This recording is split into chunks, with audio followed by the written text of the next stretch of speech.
our speaker today, for all of us. And the speaker is the Dr. Nija Masi, okay? And she has the Master of Science and PhD and also MBA. And she is right now the teaching at Isabella Doran College, which is located in the Lucknow, India. And she is the head of Department Biotechnology and the professor there. And also she was the former member, the major in Indian Army, and also she is proud APAMEI board member. And she's gonna present today with the subject of online education and the mental well-being in the post-pandemic world. So let me introduce Dr. Nija Mashi, and let us welcome her with big hands. Thank you.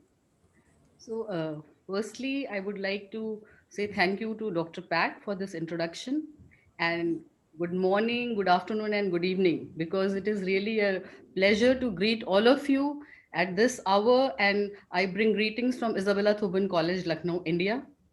And also, I would like to, I am really happy to part of this APAMEI, uh, that Asia Pacific Association of Methodist Educational Institutions, that we have at this time of pandemic, we have started this online forum, which brings us all together. Like we know that in this global, this pandemic, we all are together, and it gives us a sense of, I mean, we understand that we are not alone in this, and also it gives us this feeling of togetherness, and that globally we are facing it, and we have each other's backing support, and we also understand that we learn from these interactions. From these interactions we know that there are ways and means of coping with it. And also the theme of these series of online monthly forum is education in the post pandemic world. And I will just go back to the last forum, in which the theme was the taken by Dr. Pack, and we all came to this conclusion that whether we like it or not, the online education is the need of the day, and it will take over. And even if we, and it is the new normal, we have accepted it. And we also know that even when we go back, it will never be the completely on campus education. The part of it will always remain as online. So with that as an introduction to the today's theme, we I would like you to take you to another aspect of this online education, wherein we are going to understand the needs of this new normal. And the main important need, like there was a question put up by a student in last forum, that the mental stress they are dealing with. So it was very meaningful to have taken this topic of online education and mental well-being in the post pandemic world. So with this, I would like to share my screen. Please allow me to share screen.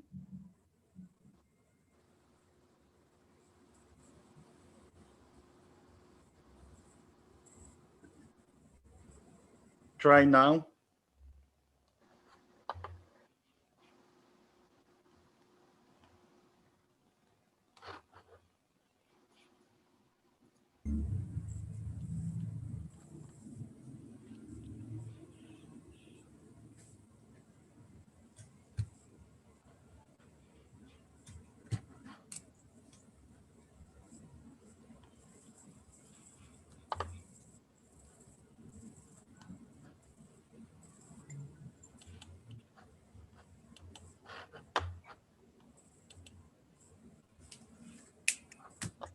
So is my screen visible? Yes. Yes, yes. Thank you. So now coming back to the online education in the post-pandemic world and mental well-being, I will, having said that, I will go back to this, that we are going to now talk about the offline versus online education. So, in this, since we all are educators, so we will be talking about the educator's point of view also. So, let us see that what education means to us and what is the goal of education. So, the meaning of education is not the learning of fact, but also training of mind to think. And also, learning, it is the product of not just teaching, but it is something which is culmination of the activities of the learner. Just a minute, I will. So the word education word comes from a Latin educare, and by it means that all around drawing out of the best in the child. And also it has been quoted by Mahatma Gandhi. And the work of education is divided between the teacher and the environment. So the key words are the teacher and the environment, and environment also forms from the family and from all around the where the child is visiting. And the highest education is that which does not merely give us information, but makes our life in harmony with all existence. Quoted by Rabindranath Tagore. So I will just take you to the like before pandemic, before this online education. I would just like you to take how see the world of a student. I told my students, these are the students of biotechnology, and I told them to share the moments which we never saw, because these things they never do in front of us. But this also is part of their education. When they come to the college, they are having fun with each other, they are experiencing with each other the fun moments, the lighter moments. And then they are also learning when they move around on campus. They go to the canteen, they go to other places, they go to office, and in the field trips also within the college there are some activities going on in the auditorium. So all this exposes them to another environment, which what they are getting out of it. It is not the bookish education that they are getting. They are interacting with each other as well as with the teacher at different levels, like teacher, teacher, student, teacher, all these moments I saw you. And then what exactly is happening in all this social interaction? There is a biochemistry of socializing. And what is happening? These human interactions help the student to learn many lessons, not only lessons, but since we are human, we humans are social animals and we love to socialize. Some chemicals are secreted when we socialize and we feel good. And these feel good hormones, they boost our mood and they promote general well-being. So now, when we are interacting with each other, the chemicals that release in our body, they are happy hormones, and they are the basically they are responsible for our feeling happy, we experiencing pleasure, and even experiencing the feelings for each other. And these hormones are reflection of our environment, relationships, diet, exercise regime, and also our gut microbes. But that shows that we have the power to influence our moods by the choices we make. And so when the child is coming to college, all this is happening. And therefore, like serotonin, it is a happy hormone. It is essential for mood, digestion, sleep, brain functions, and circadian rhythm.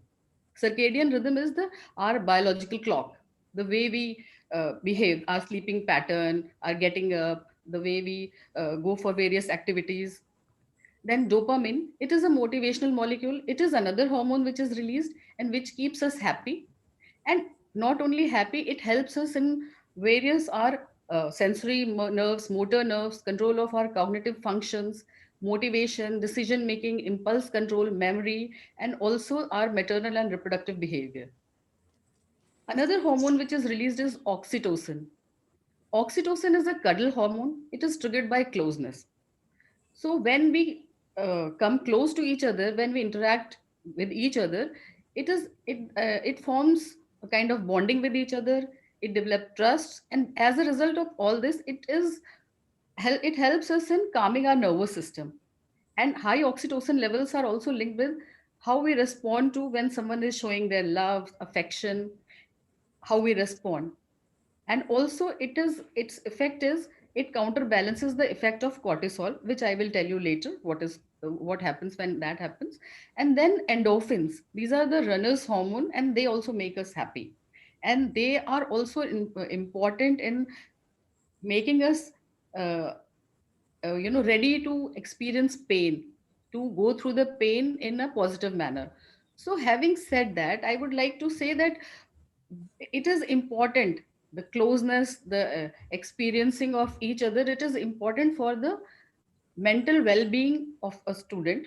Also, it is important for its physical well-being of the student, because we say that there is a sound mind in a sound body. So when all the functions in the body, physiological function, are happening properly, and then the person also feels happy. Now, exactly what has happened now? The world has changed due to pandemic, the COVID-19 we all experienced. There is restricted lifestyle. We are using masks. There is social distancing, limited mobility, imposition of gathering, work from home, and then the way it has affected the uh, education, that is online classes, no human interactions, loneliness, social isolation.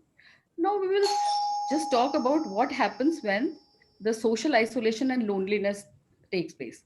Again, there is a it is related to the biochemistry, in the sense there is release of cortisol hormones, and these hormones does the same effect when we are under stress, we are under some physical injury, and these are the same feelings or same changes in our body which happen when we are lonely.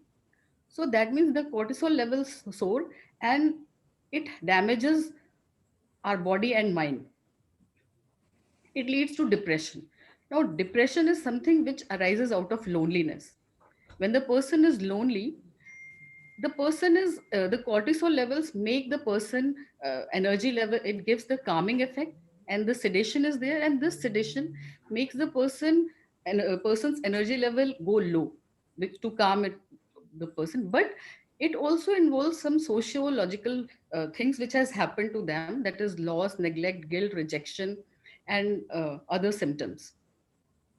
There is social anxiety, attached with loneliness is social anxiety, because it is a vicious cycle.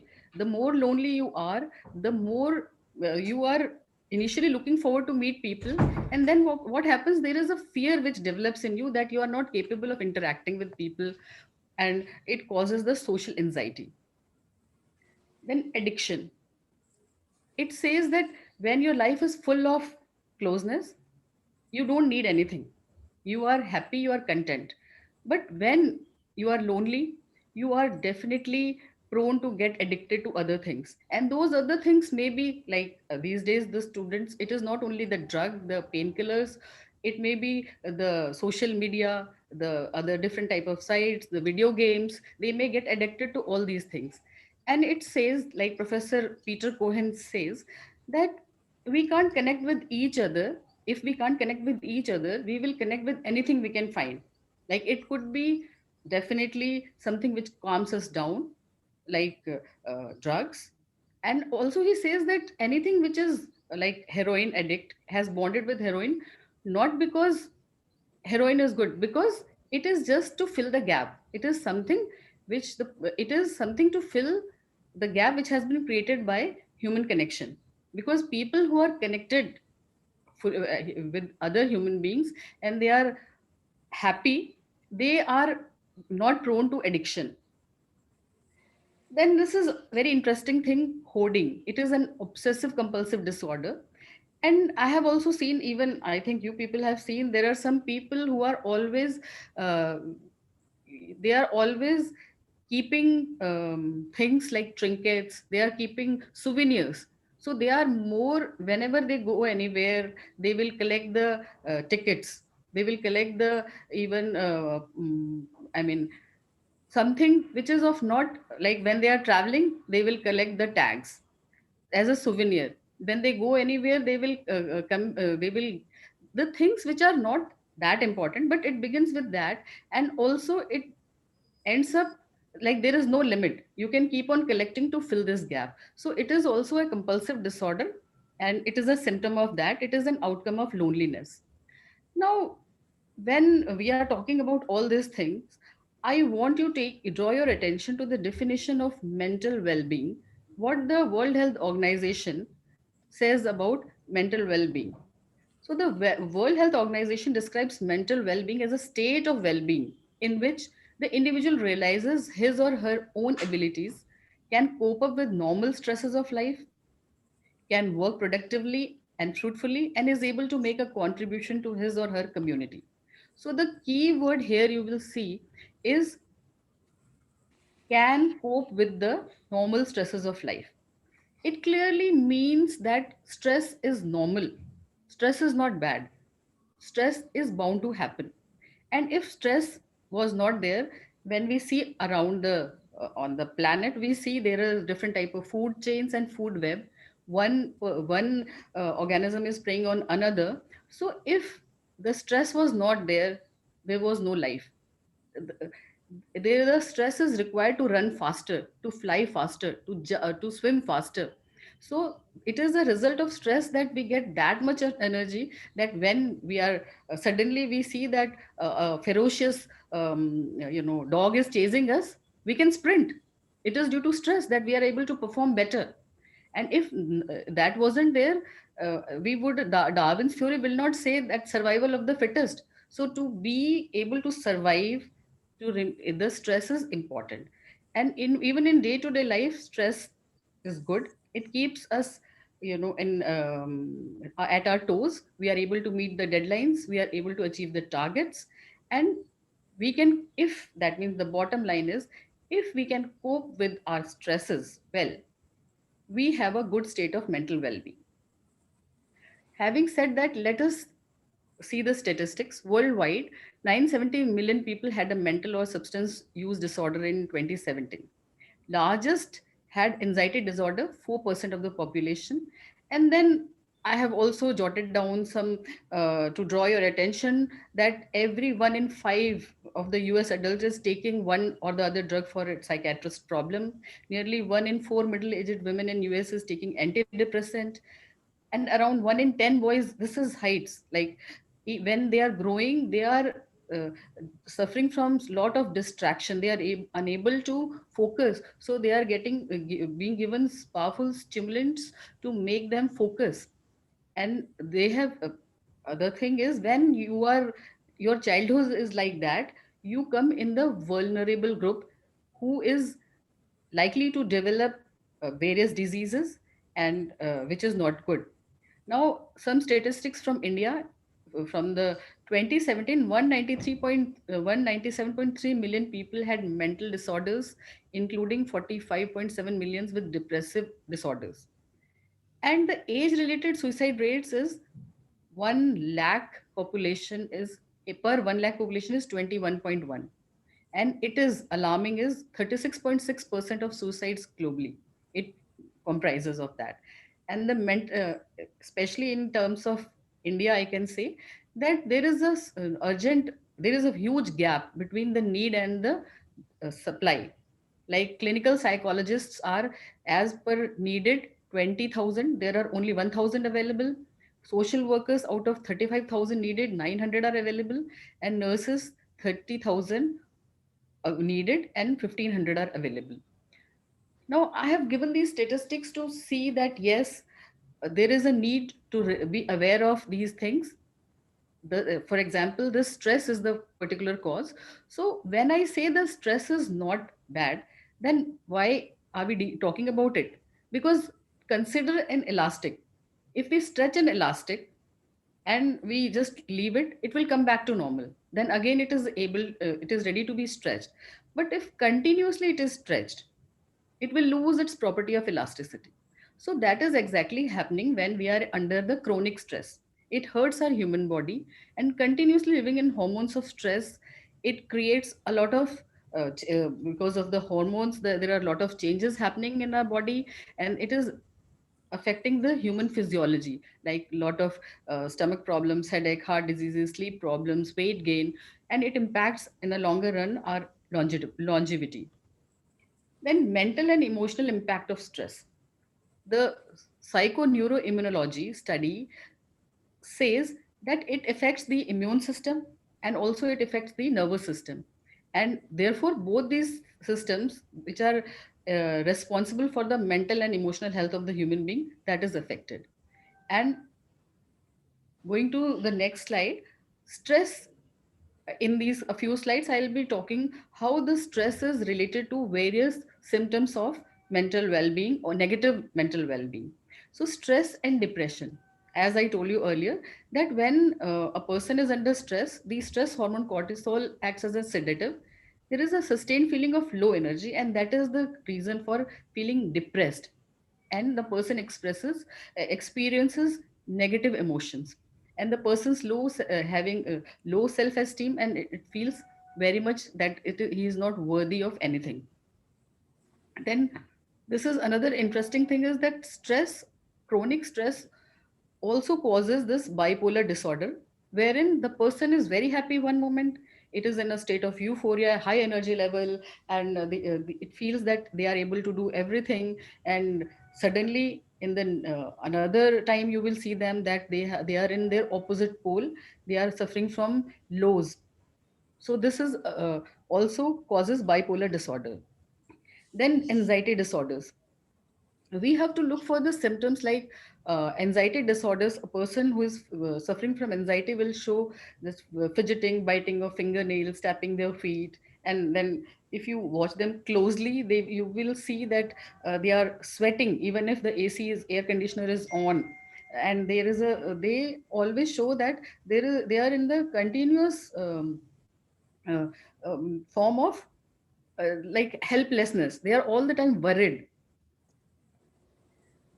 Stress has an impact on or on our cognitive functioning. For we know that the stress hormones have an effect on our neurons in the brain, and which is responsible for our memory. So people who have these stress related issues, they are sometimes confused, they have poor judgment, they get feel difficulty in concentrating, and such kind of kids also have trouble learning new information because they can't focus. And also it hampers their decision making. They will struggle with very small problems like what dress to wear, what color to wear, where to go or not to go. So they deliberate on these things a lot, and therefore they suffer.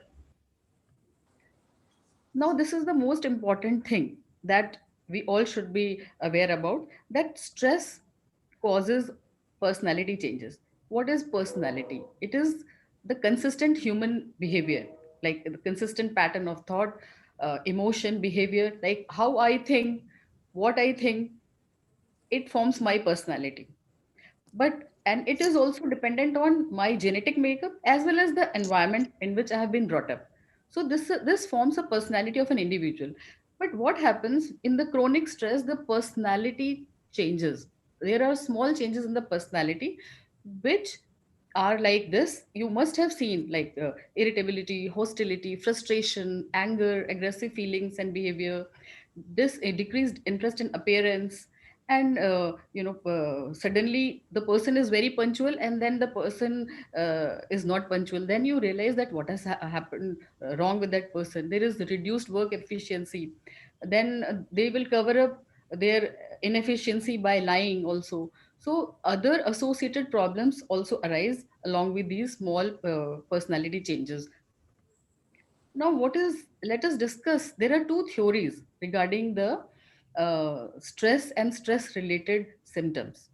One theory says that it is all dependent on the biochemistry. You have you experience something in the environment, and as a result of that your body is reacting that because of that stimulus there is certain response to your body, and as a response to that body you are sick or you are behaving in that manner. But if we do that, that that means we are washing away our hands. We are saying that it is a disease, it is the person's personal problem, and that can only be treated by medicines. Of course antidepressants work and they work, but when the person is taken out of that medication, again the clinical depression starts. The clinical symptoms are still there. But there is one thing which is interesting in these studies, that there is a placebo effect. When these patients, they were given um, not the medicine but a placebo instead of that, and as still after the period of time they recovered from their illness. And then this illness, the recovery could have been just because of the care they received, because they felt needed, they felt that they are worthy of taking being taken care of, and they that thing made them recover out of their depression and anxiety. So exposes her to another aspect, that is the social and cultural causes of depression. That this depression could have been, or these negative mental well-being could have been due to the exposure the person underwent in their growing up stages, or when they were growing up in their environment. Like the great, it was found that the greater the trauma, the greater the risk for depression, anxiety, and suicide. And also, it is believed and it has been found that every case of depression was due to some gap. The gap was created by environment. For example, sudden loss in property, or like finances, there is a gap. Your status has changed. And because of that gap, as a result of that disconnect from other people, from meaningful values, from previous status, from the respect they were getting earlier, this gap causes depression. So it has got now nothing to do with the like, we cannot say that it is only due to the biochemistry. It has a cure in the social, because it can be treated by treating the social and the cultural surroundings of that person. Also, in support of this, a story endorsed by the World Health Organization, the leading medical body in the world, that summarized the evidence in 2011, that mental health is produced socially. The presence or absence of mental health is above all a social indicator, and therefore requires social as well as if individual solutions. So that means it is something which can be dealt with by society, by an effort which is by everybody. Now, again, now coming to counteract the biochemical theory, in its official statement for World Health Day in 2017, the United Nations explained that the dominant biomedical narrative of depression. See, I like we always say that it is an industry. So the dominant biomedical narrative of depression is based on the biased and selective use of research outcomes, and that cause more harm than good, undermine the result of right of health, and must be abandoned. Means these pharmacology companies, they are trying to create it to, so that the researchers will go on, and they will it involves a lot of money.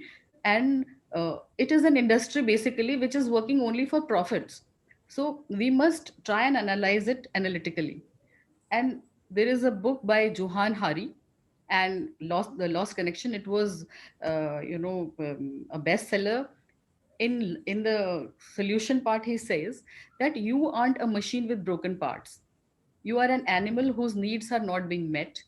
You need to have a community. You need to have meaningful values, not the junk values you have been pumped full of all your life, telling you happiness comes through money and buying objects. You need to have meaningful work. You need the natural world. You need to feel you are respected.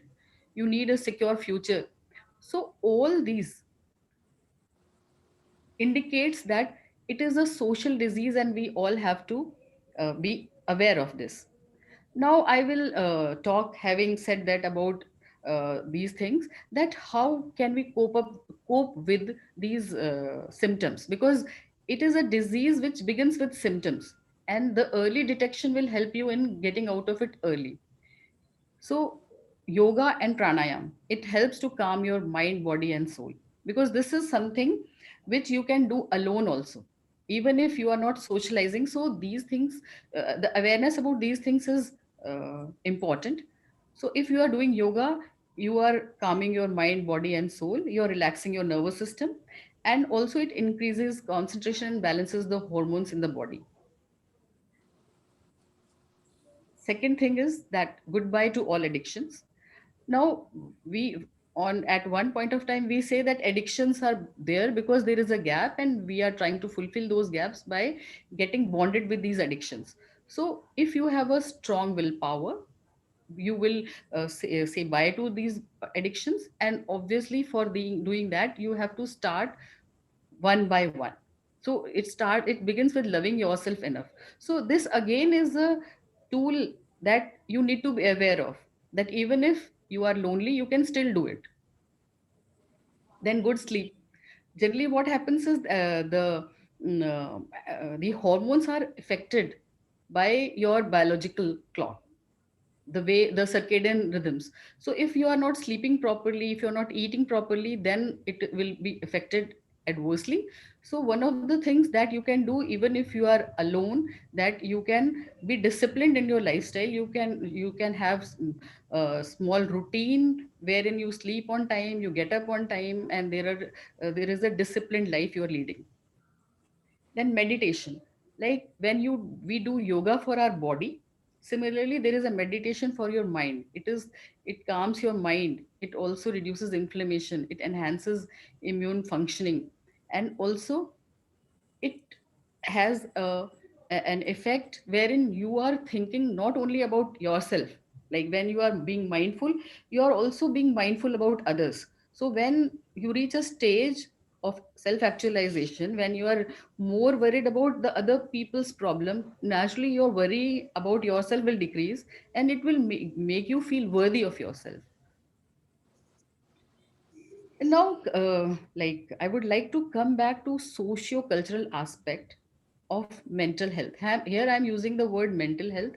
I have been using the word mental well-being because in our society, still, when we talk about mental health, people don't like it.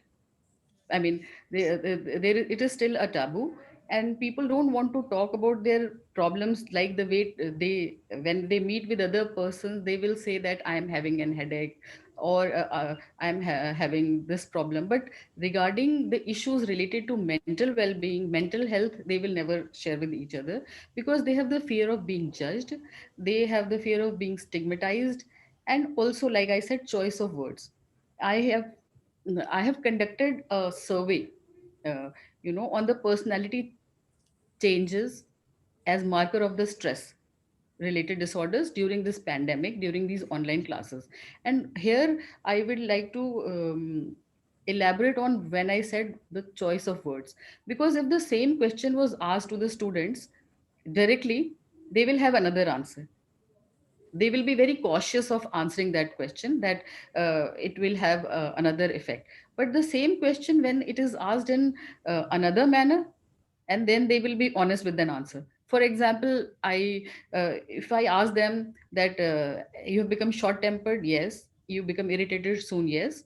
Have you increased relationship issues? No. Because they think that it is what ought to be there, that is what they are answering. You argue with your friends more, yes. So what does it indicate? That they are arguing with their friends, but when they are asked that you have issues, they will say no. And has it affected your mental well-being? Then again they will say no. So these are, I'm sharing my survey results, and you will see that the blue portion is yes. So when we ask, there is a change in sleeping pattern, yes. Change in eating pattern, yes. Suffering from mood swings, yes. Then having issues with siblings, they have said no. Having issues with parents, no. Having relationship issues, no. Because here I can see that they are being very very thoughtful in answering.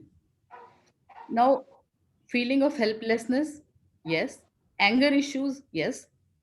Sadness prevails, yes. Irritability in behavior, yes. Stressed feeling prolongs, yes. Anxiety issues, yes. So majority is saying yes to these things. But when again you are asking the same question, that are you feeling depressed? No. Fear of unknown is there? No. You have obsession about certain things, like you are showing any attention seeking behavior? No. Then um this by this analysis, I have arrived to this conclusion that yes, it is impacting them, but they will not talk openly like this. So what does it indicate? It indicates that um, we as teachers, we are now challenged to look at our students in another way, and we have to reach out to understand the stresses they are facing during this online teaching.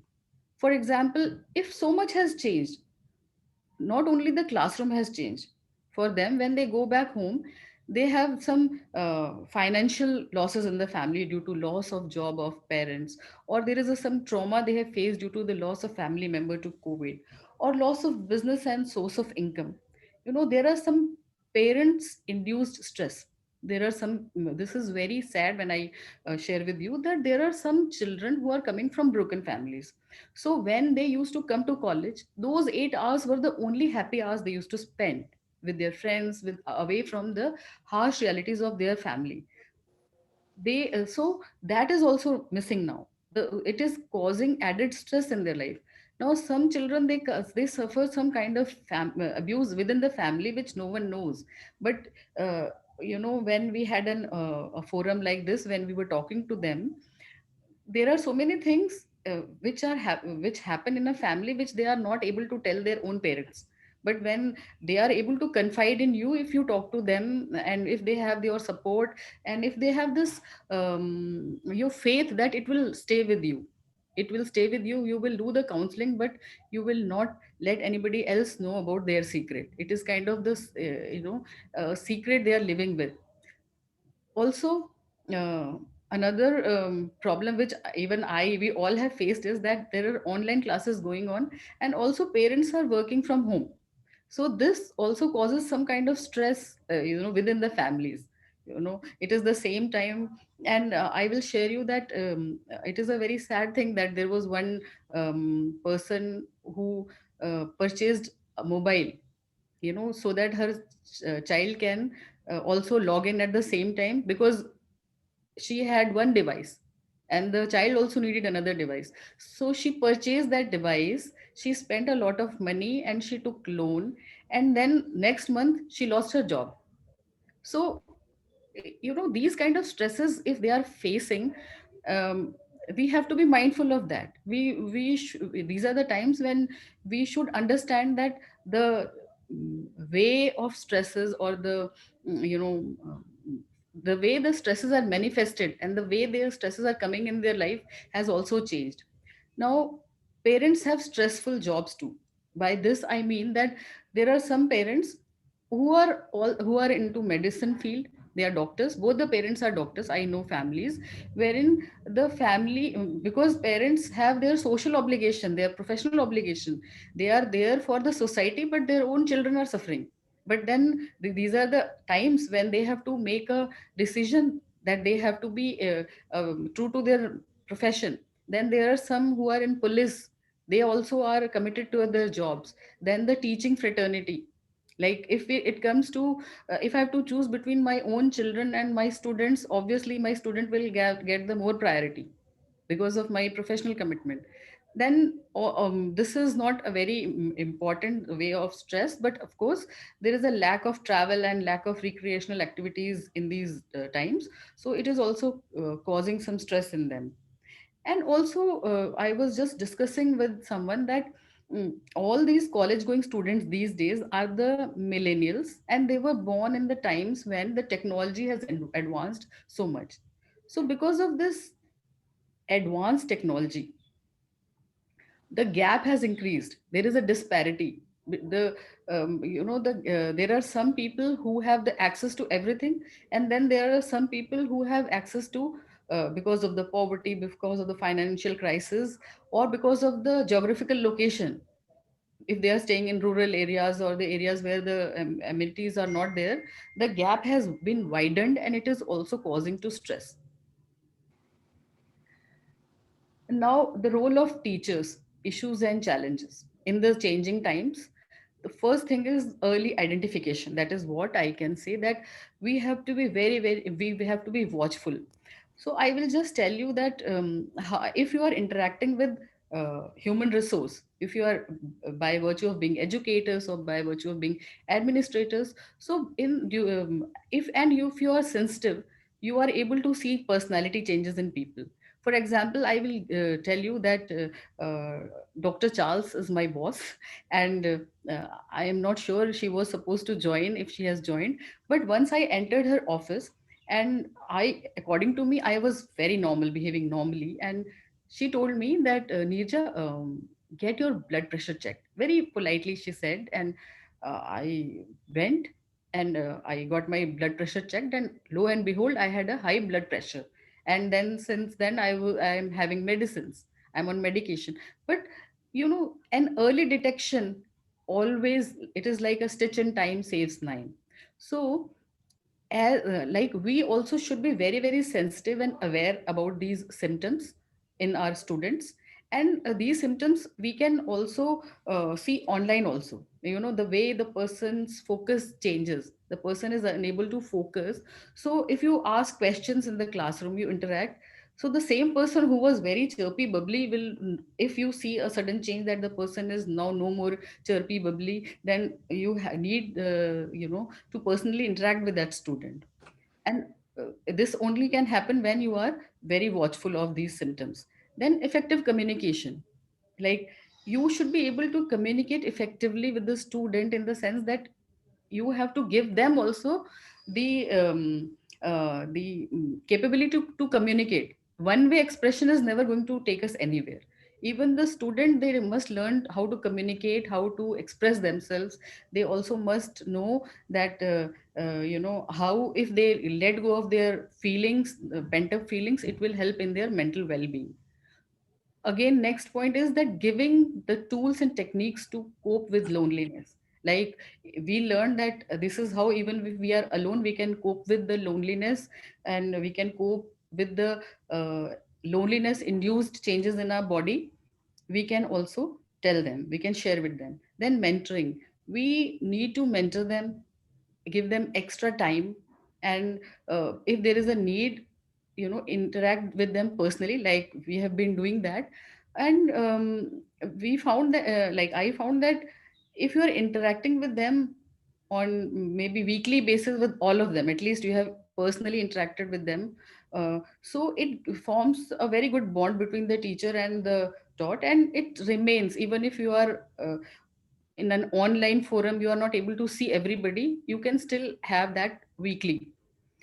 Means and then buddy system in our uh, in my class, generally I make like uh, in army I learned that whenever you are doing some work there, it should be done in buddies. So it helps you keeping motivated. And as a buddy, I expect them that they should know everything about the other person. Like even if it is a small thing that the other person had a late night party at their place, or their mother is not well, or they are having some problem in their household, all these things are known to each other. Then engaging their minds. Am I running out of time? Am I exceeding my time? We have about 15 minutes left and we'll need to go to questions Yeah. really soon. So I will just wrap it up quickly. So, engaging their minds. This is one thing that we used during the moment the pandemic started and the lockdown started and the stay at home, and all my students were not very happy staying back, in their constrained environment. So I started these small things like holding online competitions, on letting them the giving them opportunity to express themselves, like holding I mean conducting a competition on slogan writing, essay writing, and then poster making. And so this gave them an opportunity to express themselves and channelize their energy, and keep them engaged. Then sharing stories, testimonies of your journey of faith with them, it also enhances. Now, this is my final slide, I think. In this, I would like to just the last slide of Dr. Pack in his talk was that we need to be prepared for this, uh, online education. So, what should be our purpose of education for mental well-being? That we should be creating awareness, early detection. The faculty should feel challenged and should rise to the occasion. And then this thing I would like to elaborate here is curriculum designing, wherein we need to have a new curriculum wherein we are laying emphasis on wholesome being, skill development, spiritual value education, moral value education. Then counselors, like I told you, that training the counselors to fill the gap. There is a need, and there is a availability, so the gap is more. So now it is for us teachers to come in to fill this gap of being counselors to our students. And also, you know do it in a way that we feel confident that what we are doing is correct. So there are three things the government of India is doing. I am sharing with you that there is a government initiative, Bharosa. It is a helpline which has been launched by Odisha government for the students during the to give them the support during the COVID times. And then Ministry of Education has also launched an initiative, Mano Darpan. And also Ministry of Social Justice and Environment of India has another helpline, Kiran, for the same purpose. Mhm. So this is it. And I will not tell the story, but I will just would like to draw your attention that since we are Methodist people, and we should not forget our biblical stories, because it is from where we get our energy from. And the story of David, he has written all his psalms in the state of loneliness, fear, anguish, guilt, and weaknesses, and still he came out of that.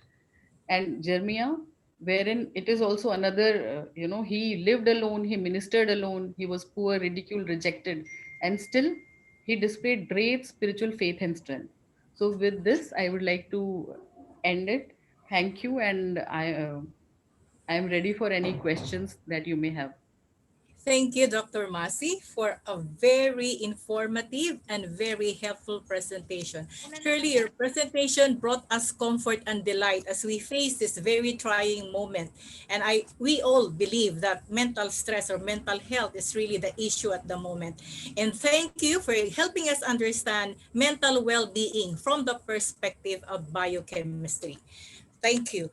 And this morning, we are also very fortunate to have with us the education supervisor of the Department of Education in the National Capital Region of the Philippines, a woman leader, and also a true blue Wesleyanian. Ladies and gentlemen, Dr. Rhea Eden. Ma'am Rhea, Hello, mabuhay everyone. All right, mabuhay. So, this morning I was asked by Dr. Miranda to share with you guys um the effects of online education to our Filipino students. So, let me share my screen. I prepared a very short presentation for this morning.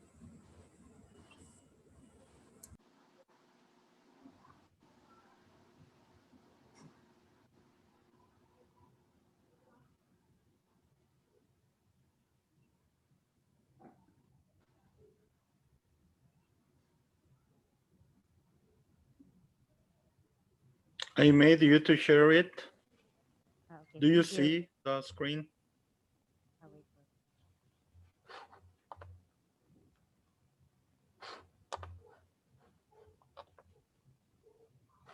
Oh, hello.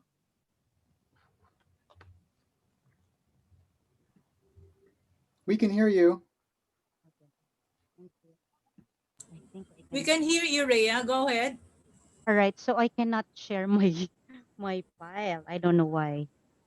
Uh-huh. Mhm. But anyway, it's okay. So I'll just share with you guys what I have here. Um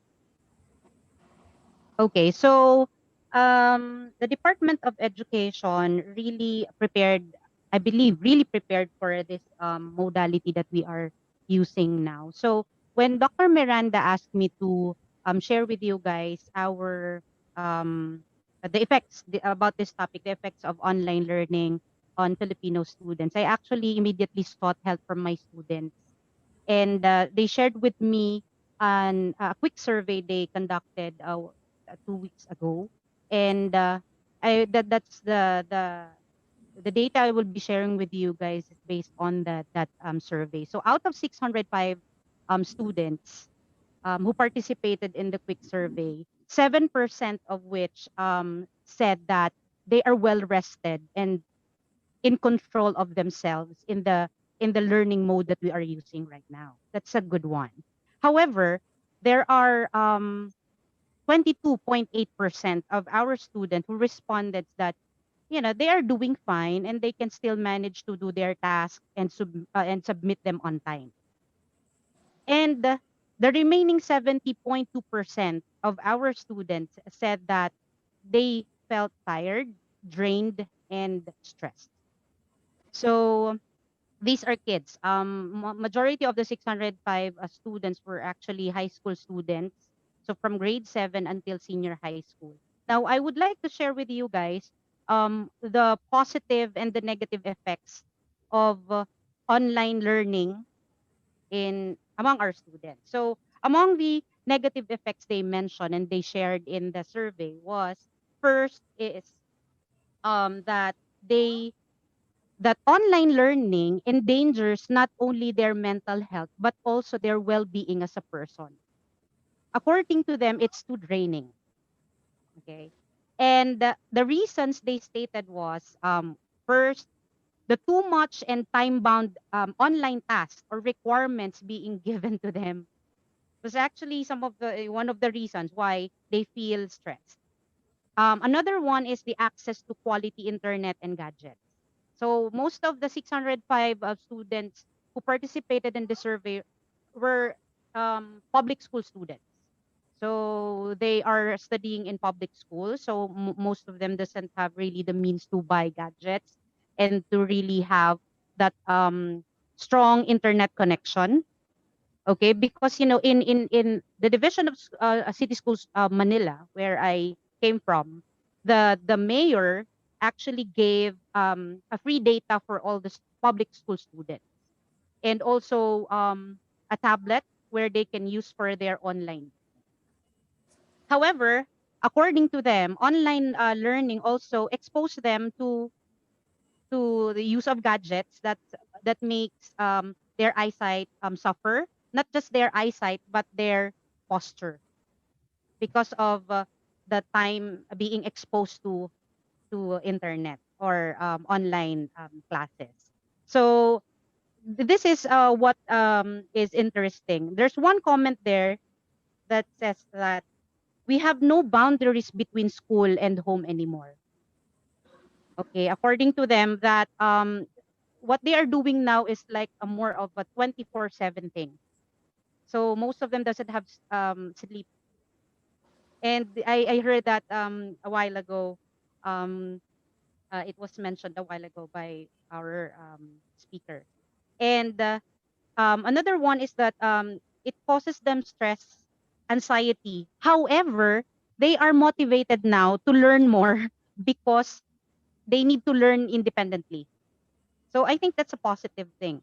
And then online education has affected, this is quite interesting. Probably the student who answered this is taking philosophy, his subject very seriously. That's why his answer was like, educate online education has affected my body and the three parts of my soul, which is my rational, spiritual, and appetitive um, parts of his soul. So this is quite interesting. Meaning to say the student is really studying. Okay, so um, however, all these negative reactions from the students um, are really kind of obvious to us officials. And I would want to share with you also the positive ones, because there are like positive comments also, such as one good thing that happens in online learning is that students have more flexible time to do their work. Okay, with online classes, we can choose the time where activities should be done, and then we have more time for breaks. Okay, it gives us another worthwhile learning experience, and it helps students to be more responsible, organized, and independent. So I'm presenting to you guys a positive and negative effects of some, of the positive and negative effects of online learning according to our Philippine of our Filipino students. Now, as a part of the Department of Education, what are the things that we are doing? Our action plans are the following. So basically, back in May, our schools leaders were actually asking us to prepare our learning continuity plan. So um, it is actually different from different schools. So they encourage us to prepare something that is they encourage us to contextualize our learning continuity plan. So I cannot speak for the schools that in other municipalities or like provinces, because in the city we have a different need or needs. Okay, so that's the first one. So actually our government issued a memorandum about it. Um, Let me just check the number of that memorandum. Okay, so anyway, they gave DepEd order number 18 series of 2020, encouraging all the school leaders to prepare their learning continuity plan. Also, we have memorandum DepEd order DMC 1 2020 162, wherein they actually stipulated specific guidelines, suggested rather specific guidelines as to how we should implement our DLDM. So that's the distance learning delivery modalities. So this particular memorandum contains the general guidelines and considerations on how to implement online learning, descriptions and consideration how to use the DLDM, etc., etc. But one thing that actually I would want to share with you is that the Department of Education here in the Philippines also issued a guidelines in terms of the screen time guidelines. Okay, by age, and they ask us to follow the American Academy and Pediatrics and World Health Organization um, um, guidelines when it comes to this. And the Department of Education also on October 12, through Education Secretary Justado San Antonio, urged teachers to give a reasonable amount of tasks in class to prevent burnout. So what I'm trying to say here is that our government is trying um, our best to serve our Filipino students. I know that it is not easy. I know that there are so many factors that could really affect the learning of our students, but we are trying our best, and we will do our best to not just to serve our students but even our employees. Now this December we're actually launching a program we're in. We entitled it, just yesterday we had a meeting, so we will have an NCR cares program, which the team is nurturing employees welfare through and wellness activities. So this is actually a good thing to ensure everyone that we will do our best, our part to um, to uh, to help maintain the mental health or wellness of our Filipino students and employees.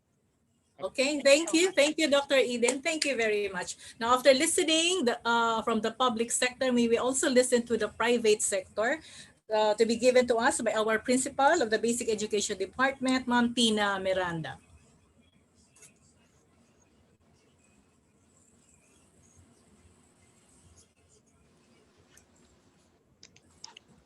Hello. Okay, I'm sharing my screen now. Can you see my screen? Yes, we can. Okay. So once again, good day. And my presentation is entitled Mental Stress is Real, a situationer of online education in Wesleyan College of Manila and the effect of online education to teachers and parents' mental health. So Dr. Rhea Eden talked about the effect of online education to students. So for me, I'm going to talk about my take on the effect of online education to parents and teachers. So when the national government announced that Manila, capital of the Philippines, shall be on a strict lockdown, it was very obvious that schools needed to shift from a face-to-face classroom setup to some form of distance education mode. To say the situation was daunting for seasoned school administrators and teachers is an understatement. Though I'm not talking about all the schools in the Philippines, you have to know that Philippine schools place a premium to perfect attendance, recitation, class participation, and other forms of class assessment that would entail the students and the teacher to be physically present at the same place at the same time. So, school year 2020 is quite a challenge since it changes the ball game. Students are not physically present in the classroom and teachers become guests in students' households via Google Meet, Zoom, or Microsoft Teams. So how did schools prepare for distance education? So just very briefly, in the Philippines, the normal school year is generally from June to April. Pre-COVID-19, teachers start preparing for updating their syllabi, school materials, and physical classrooms by around mid-May. Teacher training usually happens around this time also. Then, when classes start by June, schools run like a well-oiled machine. Teachers orient their students while parents are invited to a parent-teacher assembly. Syllabi and school calendars are given out, then regular classes proceed, punctuated by periodic extracurricular activities. It is basically like this year in and year out. However, when COVID-19 happened, this all changed. Even when the Department of Education announced that classes shall start in August, schools have already started their preparation for this school year ASAP. So that was around April this year. There were tons of online meetings among school administrators within the city division office. There were also tons of policies and documents that needed to be processed and communicated. For example, as Dr. Ray Eden mentioned, the Department of Education required each school to submit its own learning continuity plan, which outlines what the school shall do to address the COVID-19 situation in the context of school operation. All the schools are also required to submit their health and safety protocols. As I was preparing for this presentation, I went back to that report and I realized it was a 21-page document that outlined how Wesleyan College of Manila would ensure the safety of its employees and students. For school administrators, it was a particularly harrowing time, especially when at the back of our head, we were unsure if students would still enroll this school year. On the other hand, teachers were tasked to prepare their new syllabi, which is based on the very fresh list of most essential learning competencies, or MELCs, from the Department of Education. This MELCs, in a very basic sense, is the condensed list of competencies that must be taught or enhanced among students. In numbers, the MELCs has reduced the regular list of competencies taught every school year to 40%. Meaning out of the 14,171 skills across all grade levels in the basic education system, only 5,689 remains. So why is online education stressful for teachers and parents? Even before school year 2020-2021 began, it was very apparent that everyone must be on board on the concept of distance education. Everyone means teachers, parents, and students. Teachers must be prepared, not only with their teaching methods, but most especially with how they would use all the available technology to reach out to their students. As early as May, we conducted various online meetings, brainstormings, and planning, and even practice teaching. Teachers also had to prepare their subject modules, which is a total of 6 to 7 weeks worth of detailed lesson planning on a quarterly basis. Understandably, this is clearly overwhelming to all teachers, even to those who have been teaching for a long time already. On the other hand, for parents, the shift to distance education was also a very unnerving experience. We have to acknowledge the realities that work from home setup and lockdowns have brought inside homes. Parents have to learn how to juggle household chores, jobs, financial duties, health management, and the emotional and mental torture of not being able to visit with relatives or friends. All these are difficult for parents with one child. What more for parents who have 2 or more children? So yes, we did have our parent-teacher assembly. We also have an open line of communication where parents can easily contact teachers via text messaging, email, messenger, and phone calls.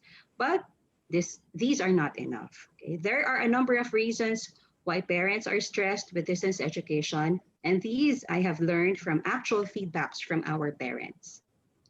So number 1, their children are showing disinterest and lack of motivation.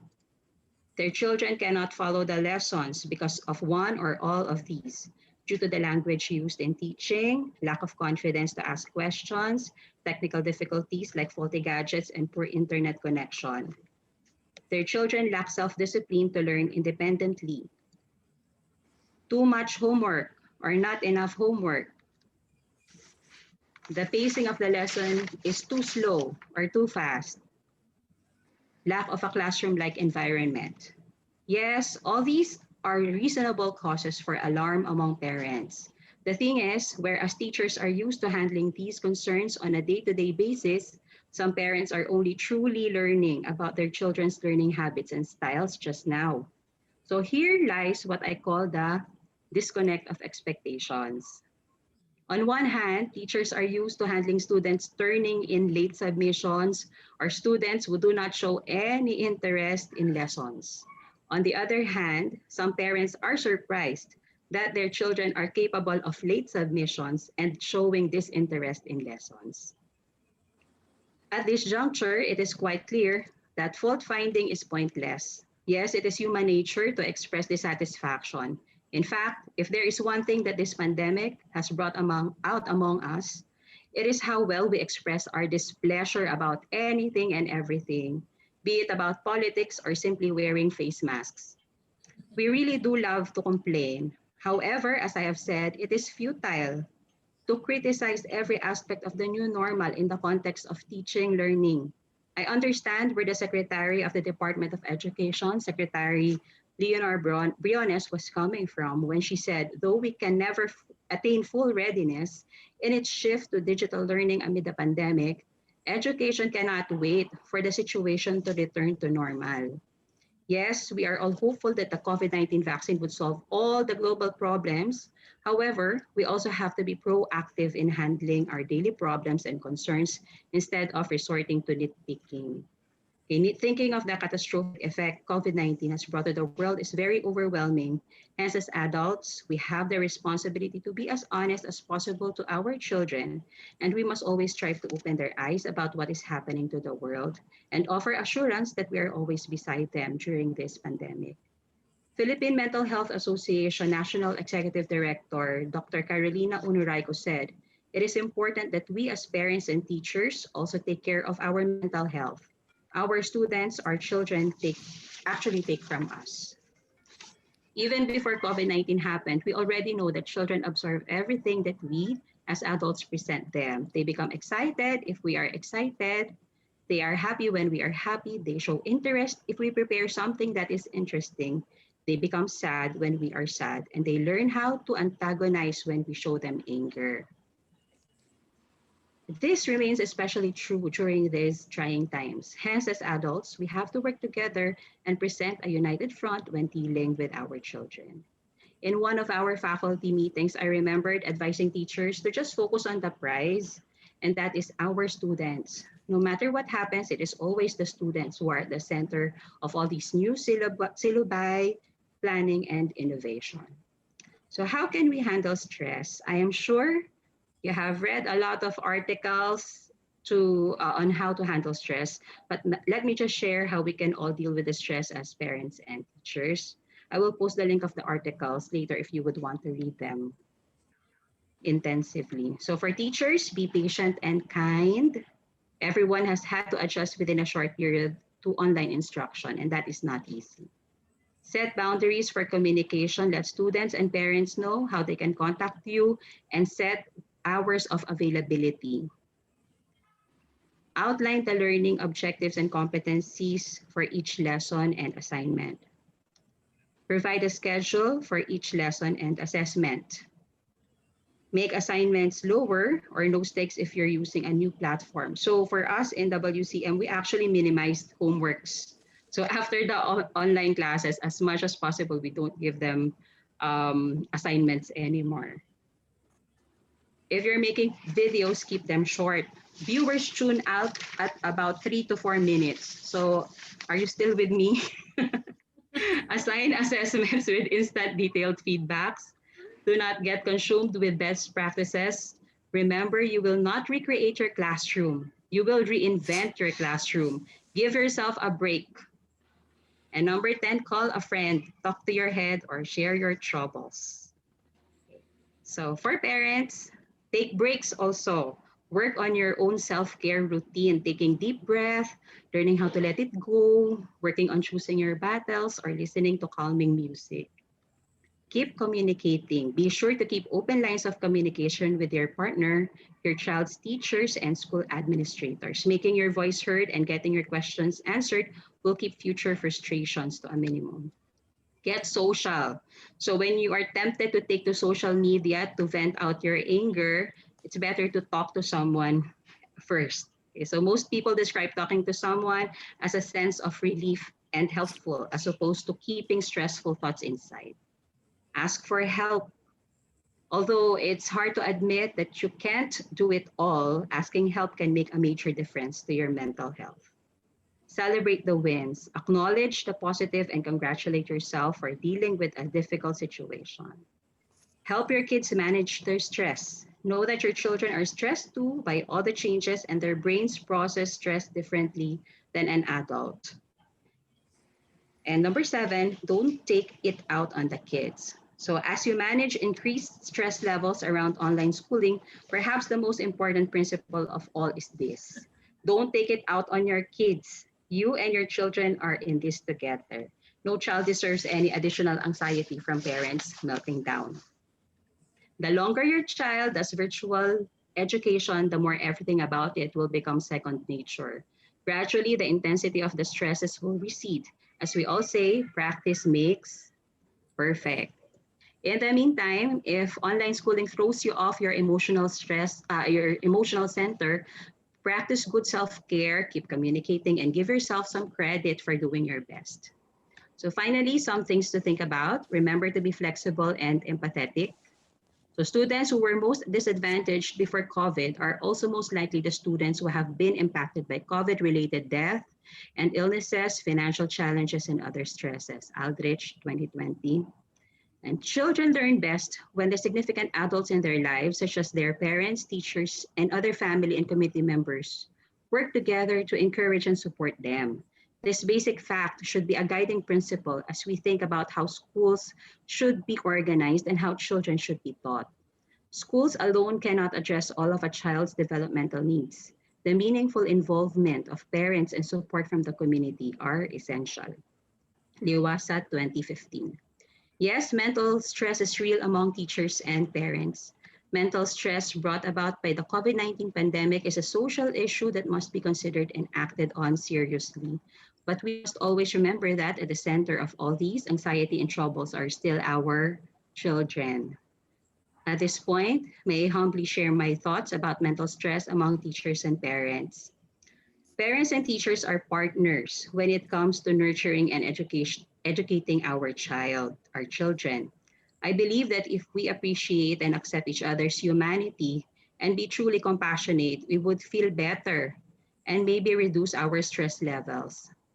Let us appreciate our children more, for they are God's gifts to us. Let us appreciate all our teachers more, not just the teachers of your children, but all our teachers, past and present, who enriched our lives. Finally, let us appreciate parents and guardians more, for they only want the best for their children. As what Brad Johnson said, relationships before rigor, grace before grades, patience before programs, and love before lessons. To end my presentation, please allow me, do I still have time? Okay, please allow me to share a short video showing how thankful Wesleyan College of Manila is to all our students, teachers, and parents. We truly appreciate all the people who are part of Wesleyan College of Manila's legacy and journey.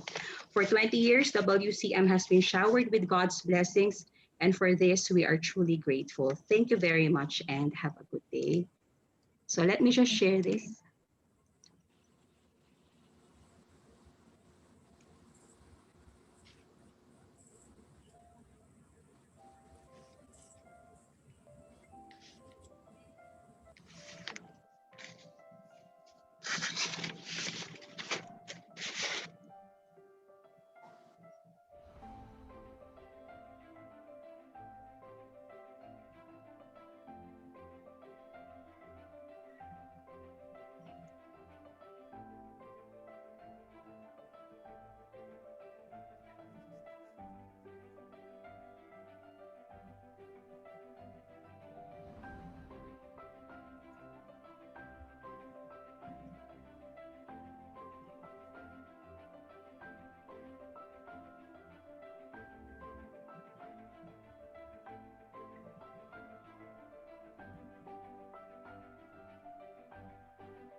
Oh, wow. Okay. Thank Okay, you thank very you. much.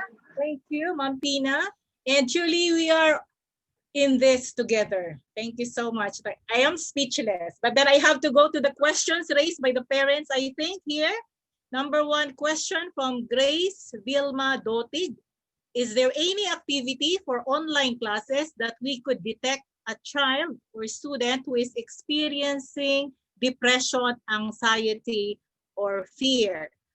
As parent, okay, I think that's one. And as parents, there are any communication techniques that you could share to us to help our kids mentally and emotionally healthy? I think I'm going to give back to Dr. Masi. Mirja.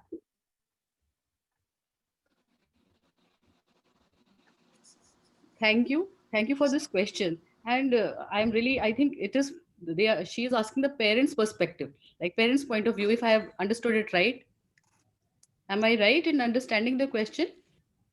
Yeah. So Yes, yes. mm, I'm glad that parents are also worried about what how their children are doing, because uh, I am a parent also and I am a teacher also.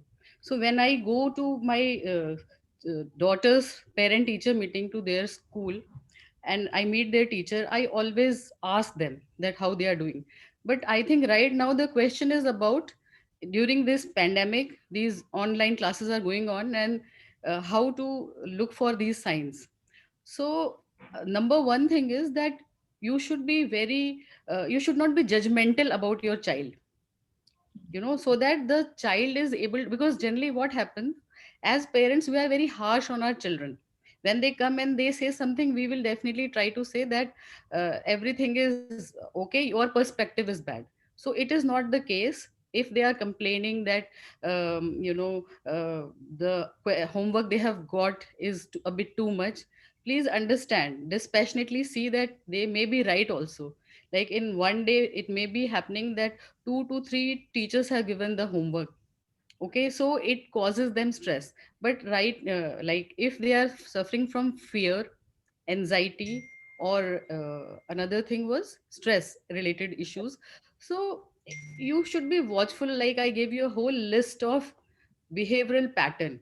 Like you have been seeing your child's personality since the day the child was born, and of course we are born with different set of personalities. So it is very easy for parents, if they are closely monitoring their children, to look for any change in the behavioral pattern. Like if the child is already very aggressive, like born with that kind of a genes to be aggressive, and take so you should try to channelize her energies so that she is no more aggressive, she or he.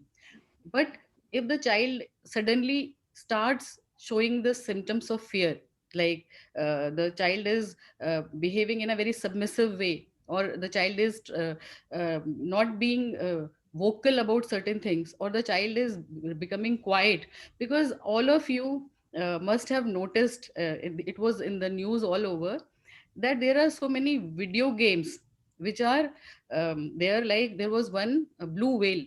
It was blue whale. There was some in which there was a person, and he used to tell, to motivate the child to cross the levels. So what happens when you see that your child is showing some abnormal behavior, the child is no more sitting in the living room, the child is going and hiding herself or himself in the bedroom, or study more than the normal, then anything which is not normal, you should be able to detect that.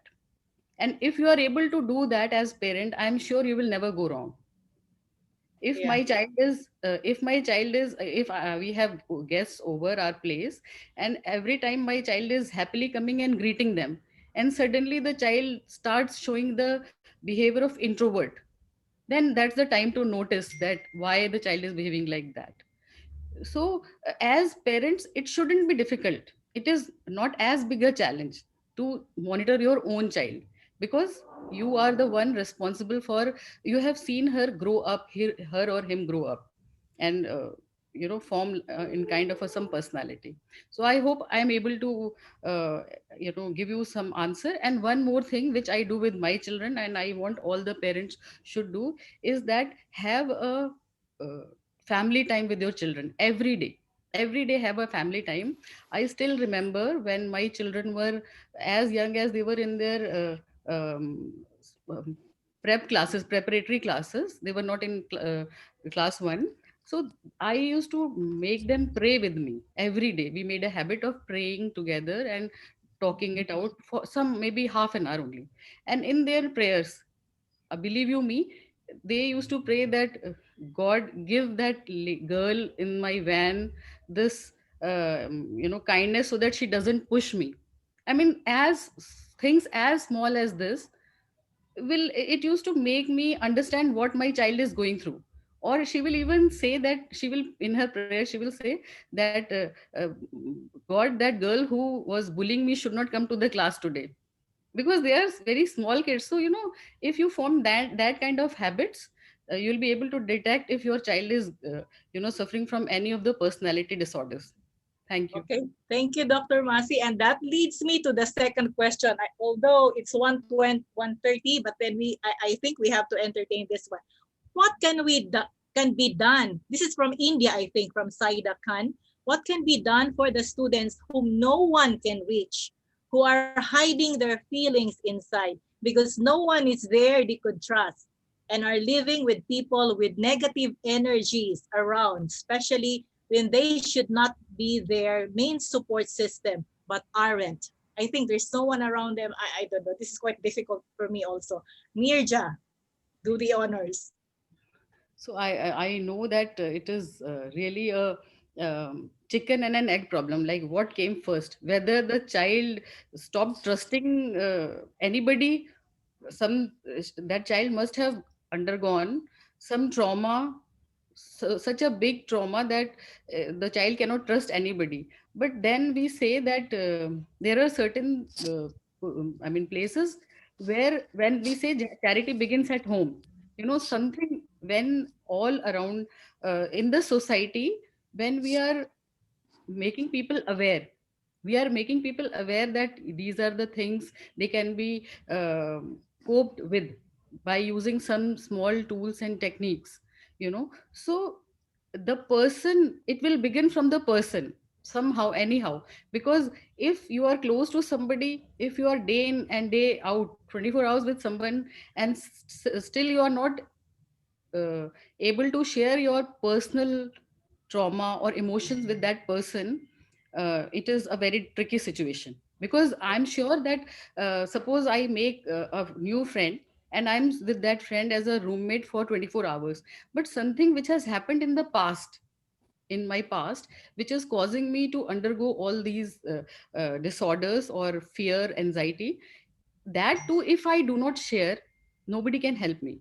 So it has to begin from within. The first step has to be taken, and then I'm sure finding a right person is not difficult.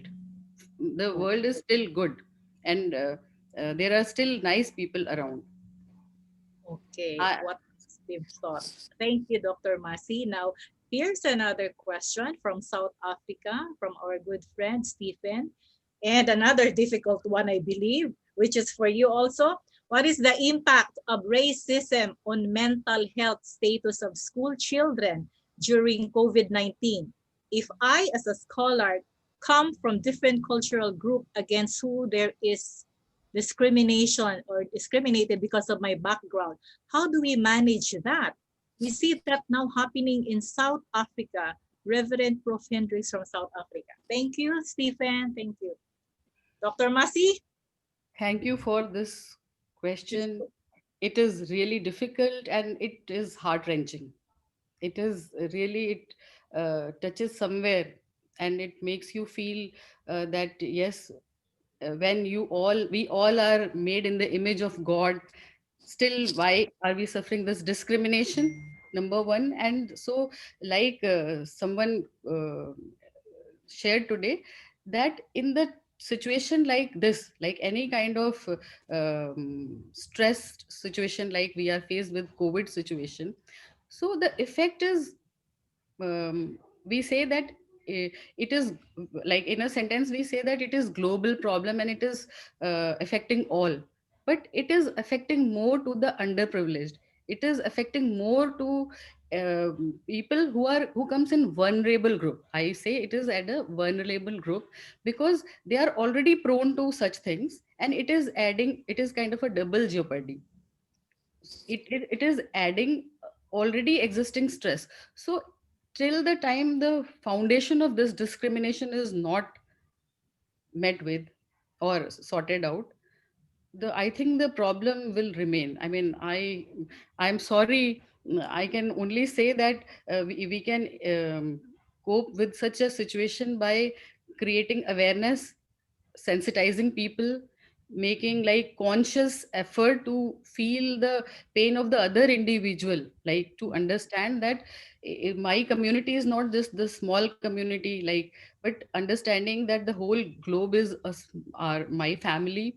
And then only being we can bring about any change, like we can become the transformational agents. Thank you, Dr. Masi. I hope that somehow brings comfort to you, Dr. Hendricks.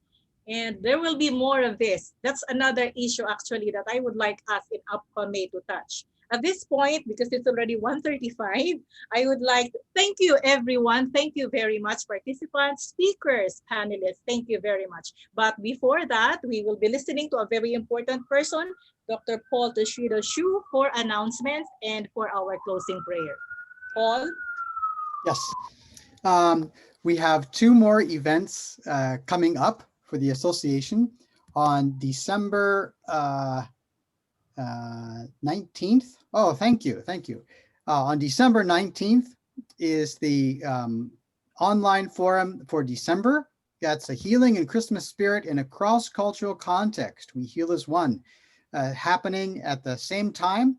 And then in January 9th on Saturday is the IAMSCU Research Symposium. The theme is Artificial Intelligence, ICT and Social Transformation, Education in a Post-COVID World. So we look forward to these events and having lots of people join us for those. The one in January especially is going to be 4 different sessions, hosted, one in Tokyo, one in Manila, one in Lucknow, and one in Seoul. So we look forward to joining you for those events coming up. If it's okay, I'll go ahead into our closing prayer. Yes. All right, let us pray together. Lord God, we thank you for this time that we have had to share together. We thank you, Lord, for the research presentations. We thank you, Lord, for the sharing. We all together share the same heart for the students and the children around the world who are learning in this difficult situation. For those, Lord, who are struggling with mental health issues, especially in this time. We ask, Lord, that you would give us awareness so that we can reach out to the people around us, whether they be our neighbors or our students or family or our work colleagues. Help us, Lord, to be aware of the people around us who need a little extra grace and love. And Lord, give us a little extra measure of grace so that we can be overflowing and a blessing for others too.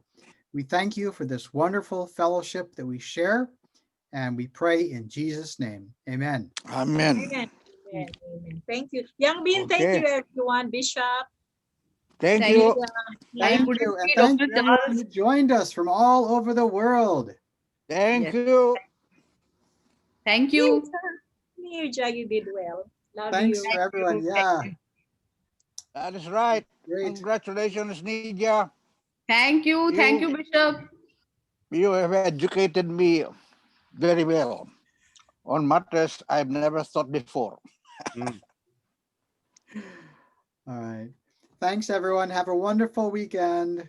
Thank you, Thank Thank you, you. Doctor. Thank everyone. you, Dr. Pack. Thank you, Thank Tina. you. Bye-bye. Thank Thank you, you. Dr. Nirja.